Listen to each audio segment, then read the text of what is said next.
In this video, we're going to take our DC1 that we've set up so far, and we're going to transform it from just a standalone server to become a domain controller. This is going to basically be a three-step process, all done from PowerShell.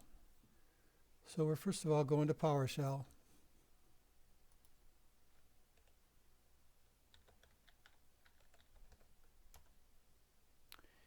And from here, let's just take a look at our IP address. So you can see I've changed it from what the VMware Workstation gave us to one that I've statically configured. So this has an IP address of 111.10.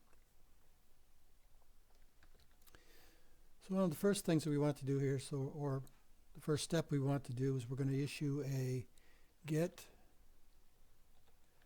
Windows feature commandlet, and we're going to pipe this to more so that we can take some control over how fast this scrolls past us. And what we're looking for here is to see whether or not the Active Directory domain services has been installed on this box. And here we can see right next to this that there is no X in the box to indicate that this is installed. So the name of the Windows feature that we're going to install is called AD-domain-services. So I'll put that, highlight that, so that when I hit enter, that gets put on my clipboard. Now I'll hit Q to get back to my screen, and then we'll do a CLS to give us a little more look here. All right, so once we've checked to see whether or not the domain services has been installed, we need to install those. So our commandlet here is going to be install Windows feature, and our name is going to be what was on our clipboard. It's called services, I think.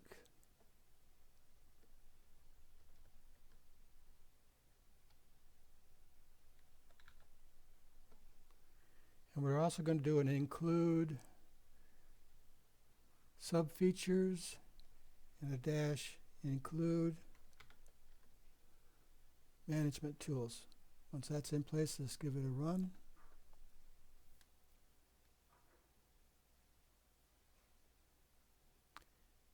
Now if these oohs show up, take too much time, I'll go ahead and edit out the time frame on those to speed up the video.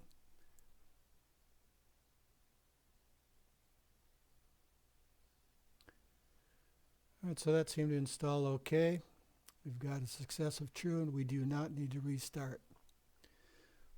So that's one thing that we have to do on this DC1 box before it can become a domain controller. We actually have to install the Active Directory domain services components.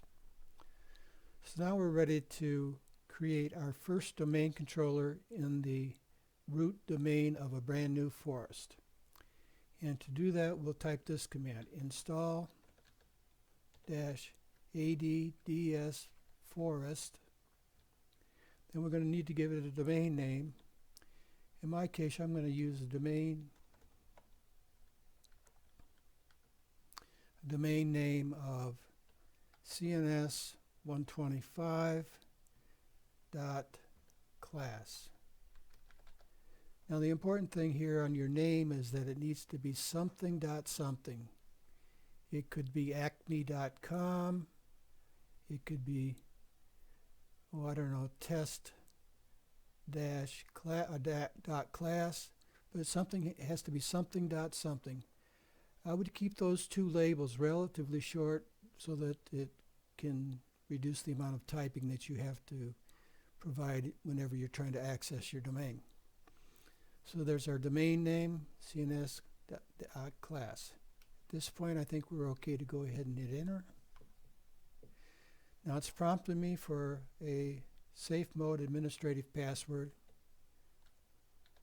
Now this is not necessarily the same password that you used for your domain admin account. You think I'd know how to type this funky password.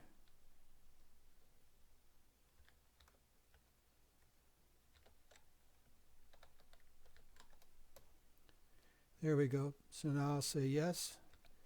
Now this will require a reboot from the system once it installs these components for the new force that we're going to create.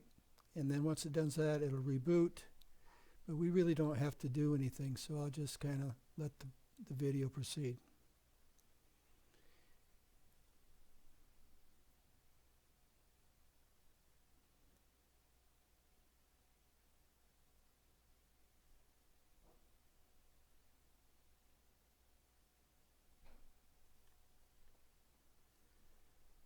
Alright, this process takes a little while after a reboot to establish all the settings. Now let's go ahead and do a Control-Alt-Insert to log on to this box. And when we log on,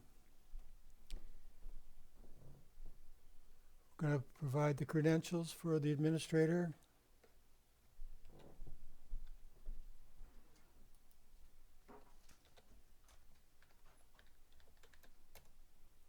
So because this is a domain controller, by default it's going to have you log on to the domain, not to the local computer.